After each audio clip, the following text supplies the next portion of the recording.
Penyanyi jebolan ajang pencarian bakat, Nowela Elizabeth Auparai keluar dari gedung Awaludin Djamin, Bareskrim Mabes Polri.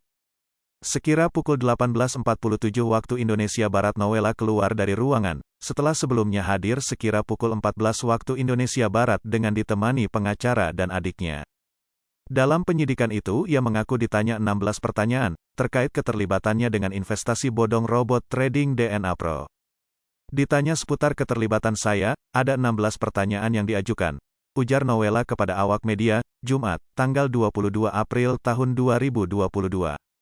Nowela mengaku akan kooperatif jika diminta untuk mengembalikan uang yang diterimanya saat mengisi acara di salah satu hotel Jakarta pada Agustus tahun 2021. Saya akan mengembalikan uangnya jika memang prosesnya seperti itu, ujarnya. Dalam keterangannya, Nowela awalnya tak mengetahui jika ia mengisi acara yang ternyata diinisiasi oleh pihak investasi bodong. Saya sebelumnya tidak mengetahui, dan hanya sekadar bantu kawan, ungkapnya.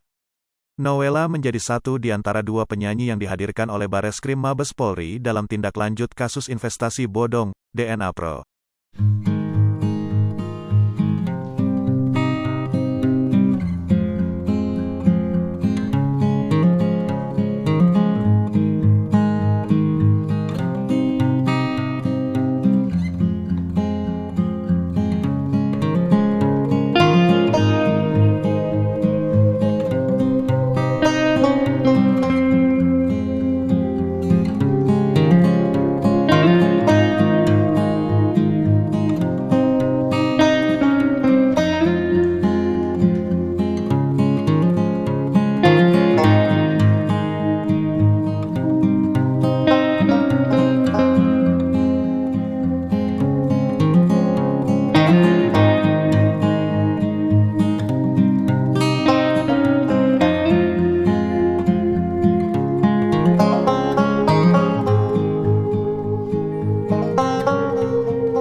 Hai pemirsa Sri Popo TV, jangan lupa komen, like, dan subscribe, serta tonton terus berita-berita terupdate lainnya